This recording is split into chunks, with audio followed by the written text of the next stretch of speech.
అందరికీ నమస్కారం. శ్రీమాత్రే నమః. ఓం నమ శివాయ. ఓం శ్రీ సాయిరామ్. జూలై 18వ తారీఖు శుక్రవారం రోజున సింహరాశి వారికి మధ్యాహ్నం 2 తర్వాత ఒక ఫోన్ కాల్ అయితే వస్తుంది. ఆ ఫోన్ కాల్ ఎవరి నుండి వస్తుంది, ఎందుకు వస్తుంది, ఏమిటి అనేటువంటి అంశాలను ఇప్పుడు ఈ వీడియోలో మనం చాలా స్పష్టంగా తెలుసుకుందాం. ఇక వీడియోలోకి వెళ్తే కనుక సింహరాశి అనేది రాశి చక్రంలోనే 5వ రాశి. మక 1, 2, 3, 4 పాదాలు, ఉబ్బ 1, 2, 3, 4 పాదాలు, ఉత్తర 1వ పాదంలో జన్మించిన వ్యక్తులని సింహరాశిగా పరిగణిస్తూ ఉంటారు. ఈ రాశికి అధిపతి సూర్యుడు. ఇక ఈ సింహరాశిలో జన్మించినటువంటి వ్యక్తులకి ఎలాంటి ఫోన్ కాల్ వస్తుంది, ఏంటి అనేటువంటి అంశాలను తెలుసుకుందాం. ముందుగా సింహరాశి వారికి ఎలాంటి లక్షణాలు ఉంటాయి, వారికి జరిగేటువంటి శుభ అశుభ ఫలితాలు ఏమిటి, ఈ యొక్క సింహరాశి వారికి ఎలాంటి వార్తలు అనేటివి రాబోతున్నాయో ఈ వీడియోలో మనం వివరంగా చాలా స్పష్టంగా తెలుసుకుందాం. ఇక ఈ వీరు ఏ పని చేసినా కూడా చాలా చక్కగా చాకచక్యంగా చేస్తూ ఉంటారు. ఏ పని అయినా సరే వీరు చాలా అంకిత భావంతో కూడా పనిచేస్తుంటారు. ఏదైనా సరే నిర్ణయాన్ని తీసుకునేటప్పుడు 1కి 2 సార్లు కూడా ఆలోచిస్తుంటారు. మంచి చెడు ఏంటి, ఈ సమయంలో ఈ సమయంలో ఈ నిర్ణయం అవసరమా, తీసుకోవచ్చా లేదా అని 1కి 10 సార్లు కూడా ఆలోచించి ఒక మంచి నిర్ణయానికి అయితే రావడం జరుగుతుంది. మంచి ఆలోచనతో దృక్పథాన్ని కలిగి ఉంటారు సింహరాశి వారు. ఎప్పుడైనా సరే ఏదైనా సరే సాధించాలి అనుకుంటే కనుక ఖచ్చితంగా కూడా అనుకున్నది అనుకున్నట్టుగానే కూడా సాధించి తీరుతారు. అంతేకాదు వీరు అనుకున్నది అనుకున్నట్టుగా సాధించడమే కాకుండా ఏదైనా సరే ఉన్నతమైనటువంటి స్థాయికి ఎదగాలనే ఒక కోరిక ఉన్నా సరే ఆ కోరికను కూడా తప్పకుండా కూడా నెరవేర్చుకుంటారు. సింహరాశి వారికి అత్యంత ఉత్తమమైనటువంటి లక్షణాలు అధికంగా ఉంటాయి. అంతేకాదు ఈ రాశిలో జన్మించినటువంటి వ్యక్తులకి కొత్త ఆలోచనలు ఎక్కువగా ఉంటాయి. అంటే వీరికి కొత్త ఆలోచనలు, ఏదైనా సరే కొత్తగా సాధించాలి, కొత్తగా చేయాలి అనేటువంటి ఆలోచనల భావం అనేది అధికంగా ఉంటుంది. ఆ కొత్తదనం మిమ్మల్ని ఒక ప్రత్యేకమైన వ్యక్తిగా కూడా సమాజానికి చూపిస్తూ ఉంటుంది. అంతేకాదు వీరు ఏదైనా సరే అనుకున్నారు అంటే కనుక ఖచ్చితంగా కూడా అది అనుకున్నది సాధించి తీరుతారు. అలాగే వీరికి అనుకోకుండా కూడా ఏదైనా కష్టాలు ఎదురైనా సరే ఆ కష్టాన్ని సైతం కూడా వీరి నుండి తొలగిపోతాయని కూడా చెప్పుకోవచ్చు. అనుకోకుండా ఎదురైనటువంటి సమస్యలను చాలా చాకచక్యంగా వీరు చాలా నేర్పుతో, ఓపికతో ఖచ్చితంగా కూడా వాటికి పరిష్కార మార్గాలు అయితే కనిపెడుతుంటారు. అంతేకాదు వీరికి అత్యంత గొప్ప ప్రాధాన్యత కూడా ఉంటుంది. ఎందుకంటే వీరి తెలివితేటలకి కూడా ఖచ్చితంగా కూడా అందరూ కూడా మెచ్చుకోవాల్సిందే అని అన్నట్టుగా ఉంటుంది. వీరి జాతకంలో ఎలాంటి సమస్యలు ఉన్నా ఈ సమయం నుండి అవి తొలగిపోతాయి. అలానే వీరికి ఎక్కువగా ఉన్నతమైనటువంటి పొజిషన్లో ఉండటం అంటే చాలా ఇష్టం. ఉన్నతమైనటువంటి లక్షణాలను అనేటివి ఈ రాశిలో జన్మించినటువంటి వ్యక్తులకి ఉంటాయి. చాలా ఉన్నతంగా బ్రతకడానికి ఇష్టపడుతూ ఉంటారు. దానితో పాటుగా సింహరాశిలో జన్మించినటువంటి వ్యక్తులకి అంటే వీరికి బంధాలు అన్నా బంధుత్వాలు అన్నా కూడా ఖచ్చితంగా కూడా వీరికి చాలా ఇంపార్టెంట్. అంటే బంధాలకి బంధుత్వాలకి ఎక్కువగా ఇంపార్టెన్స్ ఇస్తుంటారు. బంధాల పట్ల కూడా బంధుత్వాల పట్ల కూడా చాలా ఎక్కువగా ప్రాధాన్యత అనేది ఇవ్వడం అనేది జరుగుతుంది ఈ రాశి వారు. అయితే ఈ రాశిలో జన్మించినటువంటి వ్యక్తులకి ఈ సమయంలో ఒక ఫోన్ కాల్ అయితే జూలై 18వ తారీఖు శుక్రవారం రోజున మధ్యాహ్నం 2 గంటల తర్వాత ఒక ఫోన్ కాల్ అయితే రావడం అయితే జరుగుతుంది. ఆ ఫోన్ కాల్ ఎవరి నుండి వస్తుంది, ఎందుకు వస్తుంది, ఆ ఫోన్ కాల్ వల్ల మీకు జరిగేటువంటి ఫలితాలు ఏమిటి అనేటువంటి అనేటువంటి అయితే తెలుసుకుందాం. వీరికి ఒక కొత్త నూతనమైనటువంటి ఒక మంచి వ్యాపారాన్ని అయితే మొదలు పెట్టాలి అని చెప్పి అనేటువంటి ఆలోచన చాలా దృఢంగా బలంగా ఉంది అనుకోండి. ఖచ్చితంగా కూడా మీకు ఈ సమయంలో ఆ యొక్క బలమైనటువంటి కోరిక కూడా నెరవేరుతుంది అని కూడా చెప్పుకోవచ్చు. దానితో పాటుగా వీరికి ఈ సమయంలో అనుకూలమైనటువంటి పరిస్థితులు కూడా ఉంటాయి. కటిక దరిద్రుల నుంచి కూడా విముక్తి కూడా అనేది కూడా కలుగుతుంది. అంతేకాదు వీరి యొక్క జాతకంలో ఉన్నటువంటి సమస్యలన్నీ కూడా తొలగిపోతాయి. అందువల్ల అంటే మీరు ఎవరి ఫోన్ కాల్ కోసం అయితే ఎదురు చూస్తూ ఉన్నారో ఆ వ్యక్తి ఈ సమయంలో అయితే మీకు ఫోన్ కాల్ చేయడం అయితే జరుగుతుంది. అది కూడా మధ్యాహ్నం 2 తర్వాత. తద్వారా మీరు చాలా అంటే చాలా సంతోషంగా ఉంటారు. కష్టాలు అన్నీ కూడా తొలగిపోతాయి. ఇంకా దరిద్రాల నుంచి కూడా విముక్తి అనేది లభిస్తుంది. అష్ట దరిద్రాల నుంచి కూడా విముక్తి పొందబోతున్నారు. అష్ట కష్టాలు కూడా తొలగిపోతూ అని కూడా చెప్పుకోవచ్చు. అందువల్ల ఈ రాశిలో జన్మించినటువంటి వ్యక్తులకి ఖచ్చితంగా కూడా గోచారం అనేది చాలా అనుకూలంగా ఉంటుంది. గోచార ఫలితాలు కూడా అనుకూలమైనటువంటి ఫలితాలను అయితే కలుగజేస్తూ ఉంటాయని కూడా చెప్పుకోవచ్చు.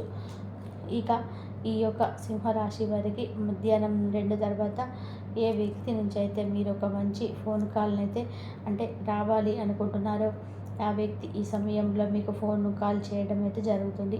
తద్వారా మీకు ఉన్నటువంటి అనేక రకాల సమస్యలు తొలగిపోతాయి. ఇక మీరు మనశ్శాంతిగా ఉంటారు. సాయంత్రం సమయంలో కుటుంబం కలిసి చాలా సంతోషంగా ఉంటారు.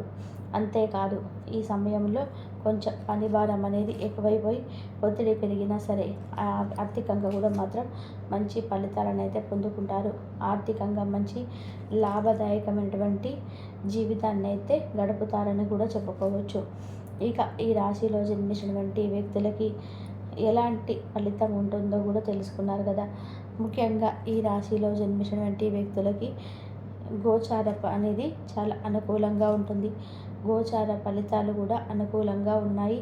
కానీ మీరు ఎలాంటి సమస్యలు వచ్చినా సరే భయపడకుండా ధైర్యంగా అయితే ఉండడానికి ప్రయత్నం చేయండి. మీ ధైర్యమే మీకు బలంగా నమ్ముకోండి. ధైర్య సాహసాలే మీకు మంచి ఫలితాలను అయితే ఇస్తాయి. ఎలాంటి సమయంలోనైనా సరే ధైర్యంగా ఉండండి. ఖచ్చితంగా దైవాన్ని నమ్ముకోండి. కష్టాన్ని తొలగించుకోండి. దైవానుగ్రహం వలన మీ యొక్క సమస్యలు తొలగిపోతాయని కూడా గుర్తుపెట్టుకోండి. ఇక తెలుసుకున్నారు కదా. సింహరాశి వారికి మధ్యాహ్నం 2 తర్వాత ఫోన్ కాల్ అయితే వస్తుంది. దీనితో పాటుగా ఉద్యోగం చేస్తున్నటువంటి వ్యక్తులు కావచ్చు, లేకపోతే ఇంకా ఉద్యోగం కోసం సెర్చ్ చేస్తున్న వ్యక్తులు కావచ్చు, నూతనంగా వ్యాపారాన్ని మొదలుపెట్టిన వ్యక్తులు కావచ్చు, ఈ సమయంలో ఈ వ్యక్తులకి మంచి ఫలితం రావాలి అంటే అత్యంత ఓపికతో సహనంతో పనిచేయవలసి ఉంటుంది. అలాగే మీకు కష్టాలు ఎదురవుతూ ఉంటాయి. ఎప్పుడైనా సరే ఒక మంచి లైఫ్ని మీరు పొందాలి అనుకుంటూ ఉన్నారనుకోండి, ఆ సమయంలో ఒక మంచి లైఫ్ కోసం మీరు కొన్ని కష్టాలను అయితే పడవలసి వస్తుంది. అంతే తప్ప మనం ఒక మంచి పొజిషన్కి వెళ్ళే ముందు కొన్ని కష్టాలు చాలా సహజం. కాబట్టి మనకు కొన్ని కష్టాలు వచ్చాయి అంటే ఆ యొక్క కష్టాలు అనేటివి కూడా తొలగిపోతాయని కూడా గుర్తుపెట్టుకోండి. ఇక రాబోయే ఫ్యూచర్ అనేది మీకు చాలా మంచి ఫలితం అయితే ఇస్తుందని గుర్తుపెట్టుకోండి. ఫ్యూచర్లో మీకు ఇంకా మంచి పొజిషన్కి వెళ్ళబోతున్నారు అనేటువంటి అంశాన్ని మీరు అస్సలు కూడా మర్చిపోవద్దు. ఇలా మీరు ఫ్యూచర్లో మంచి పొజిషన్లో ఉండి మీకంటూ ఒక ప్రత్యేకమైనటువంటి స్థానం ఉండి మీకు ఏదైనా సరే కష్టం వచ్చినా ధైర్యంగా ఉండడం కోసం అంటే దైవానుగ్రహం అవసరం. ఇలా మీరు ఈ సమయంలో దైవం యొక్క అనుగ్రహంతో సమస్యలు అనేటివి తొలగిపోబోతున్నాయి అని కూడా గుర్తుపెట్టుకోండి. అనేక రకాల రంగాలలో కూడా మంచి విజయాన్ని అయితే కూడా మీరు పొందుతారు. మంచి విజయాన్ని సాధిస్తారు. కుటుంబంలో కూడా మీకంటూ ఒక ప్రత్యేకమైనటువంటి స్థాయి అనేది ఉంటుంది. అలానే మీ యొక్క ధైర్యం మీ యొక్క చుట్టూ ఉన్నటువంటి వారికి కూడా ఇస్తుంటారు.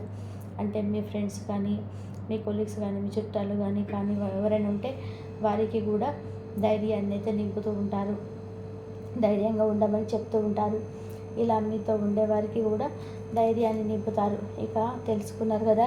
ఈ సమయంలో కష్టపడితే మంచి ఫలితం అయితే ఉంటుంది. ఉద్యోగం చేయాలనుకున్న, వ్యాపారం చేయాలనుకున్న, వృత్తి ఉద్యోగ పరంగా, వ్యాపార పరంగా అన్నిటిలో కూడా మీకంటూ ఒక ప్రత్యేకమైనటువంటి పొజిషన్ అయితే ఉంది. మీకంటూ ఒక ప్రత్యేకమైనటువంటి స్థానం అనేది ఉంటుంది. కనుక మీరు ఈ సమయంలో కష్టపడితే ఫలితం అనేది ఉంటుంది. మధ్యాహ్నం 2 తర్వాత ఫోన్ కాల్ వల్ల చాలా సంతోషిస్తారు. ఇష్టమైన వ్యక్తుల నుంచి ఫోన్ కాల్ అనేది రాబోతుంది. ఇక ఎవరైనా సరే జెలసీగా ఉన్న వ్యక్తి కూడా మీరు చెప్పింది సరేనని చెప్పి మీ ఆలోచనలు బాగున్నాయని చెప్పి ఒక రెస్పెక్ట్ ఇచ్చినప్పుడు తమకు ఉన్నటువంటి విలువ గుర్తొచ్చి మీ మీద ద్వేషాన్ని వదిలి మీకు మిత్రుడిగా కూడా మారుతారు. ముఖ్యంగా మీకు ఎవరైతే ఇబ్బంది కలిగించేటువంటి వ్యక్తి పరంగా. కాబట్టి ఫైనల్గా మీరు చూస్తే ఆపదలో సహాయం చేయడం, నిజాయితీగా ఉండడం, విజయం వచ్చినప్పుడు సింపుల్గా ఉండడం, మీరు తెదయ సమయంలో వారికి నచ్చినటువంటి కంఫర్టబుల్ ఫీలింగ్ ఇవ్వడం, లేదా పెద్దల మాటలు వినిపించుకోవడం, అర్హతకు మీకు రెస్పెక్ట్ ఇవ్వడం, హార్డ్ వర్క్ బంచి సింప్లిసిటీగా ఉండడం అన్నీ కూడా మీకు శత్రువులని మిత్రులుగా మార్చేటువంటి సందర్భాలే. అయితే ఈరోజు అనుకున్న పనులన్నీ కూడా సకాలంలో పూర్తవ్వాలనేది. ఇది మీ యొక్క జీవితంలో శ్రీ వెంకటేశ్వర స్వామి సుప్రభాతాన్ని వినండి. శాంతిని పెంచుతుంది, శత్రువులను శాంతింపచేస్తుంది. అలాగే ఉదయం 7:30కి స్నానం చేసి సూర్యుడికి నమస్కరించండి. ఆ తర్వాత మీ గాయత్రి మంత్రాన్ని 11 సార్లు జపించుకోండి. ముఖ్యమైన పనులు మొదలుపెట్టే ముందు ఎర్ర పండ్లు తినండి. అంటే ఆ లోపల జామకాయ ఉంటుంది, ఎర్రగా ఉంటుంది, అలాంటి దానిమ్మ లేదా సపోటాగా కొంచెం పండిన ఉంటాయి కదా, ఎర్రటి పండ్లు తినండి, మంచిగా ఉంటుంది. ఇలా చేస్తే రోజు మొత్తాన్ని ఎనర్జీగా కొనసాగించవచ్చు. 11:30 నుంచి 11:15 నుంచి 12:40 మధ్య కాలంలో పని ఫైళ్ళని డిసిషన్ తీసుకోండి. మీకు ఈరోజు మంచి విజయాన్ని అయితే అందజేస్తుంది. ఇక ఈరోజు మీకు ఈవినింగ్ కానీ సాయంకాలం కానీ ఒక మంచి రిజల్ట్ రాబోతుంది. సాయంకాలం 6 గంటల తర్వాత మీరు ఒక ఫోన్ కాల్ రావనుంది. ఇది మీ యొక్క న్యూ వర్క్ అవకాశాన్ని ఇస్తుంది. వ్యాపారంలో వాగ్దానం కస్టమర్లు కూడా వస్తారు. లేదా మీ కుటుంబంలోకి మీరు కోరుకున్న వ్యక్తి నుంచి మంచి అనుకోని మెసేజ్లు కూడా వస్తాయి. రాత్రి 8 గంటలకి శివుడి చరిత్ర లేదా ధ్యానం చేయండి. రోజు చేసినటువంటి కష్టాలు కూడా రెట్టింపు ఫలితాలను కూడా మీకు అందజేస్తాయి. ఇక మనం చూసుకుంటే సింహరాశి వారికి ఒక చిన్న మోటివేషనల్ నేను చెప్తాను, మీరేమనుకోవద్దు.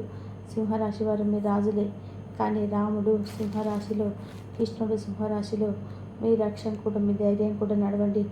ఈరోజు మీరు అనుకున్నటువంటి ప్రతి పనిలో సఫలమవుతుంది. కేవలం క్షమ, ప్రేమ, అలాగే సానుకూల దృక్పథాన్ని చూపించండి. శత్రువులు కూడా మీకు శిశువులుగా మారతారనే దానికి ఎటువంటి సందర్భాలు, ఎటువంటి ఆలోచన కూడా మీకు ఉండపెట్టుకోరు. కాబట్టి సింహరాశి వారి శత్రువులు మిత్రుగా మారే రోజు ఈరోజు చాలా మీరు ఏదైనా కానీ అనుకూలంగా ఉండబోతుంది. రేపు మీకు రాజయోగము, మహాఫలితాలు, శత్రువు మిత్రుడు మార్పు అవకాశాలు రాయి. అన్ని విషయాలు కూడా మీకు ప్రత్యేకంగా ఇప్పటివరకు తెలుసుకున్నారు. కాబట్టి మా విషయాలు మీరు కనుక చెప్పిన విషయాలు మాకు తెలిసినట్లయితే ఇంకా జ్యోతిష్యం డీప్ వీడియోల కోసం మా ఛానల్ అయితే సబ్స్క్రైబ్ చేసుకోండి. శుభమస్తు. జై శ్రీరామ్. కాబట్టి జై శ్రీరామ్ అని చెప్పైతే కామెంట్ చేయండి. మీకు ఎవరైతే శత్రువుగా మారారో కూడా మాకు కామెంట్ రూపంలో తెలియండి. ఇక సింహరాశి వారికి డౌట్స్ ఉంటే కామెంట్ రూపంలో చేయండి. ఇంతవరకు చూసినందుకు ధన్యవాదాలు. ఈ వీడియో కనుక మీకు నచ్చినట్లయితే ప్లీజ్ లైక్ చేయండి, షేర్ చేయండి, సబ్స్క్రైబ్ చేయండి. ధన్యవాదాలు.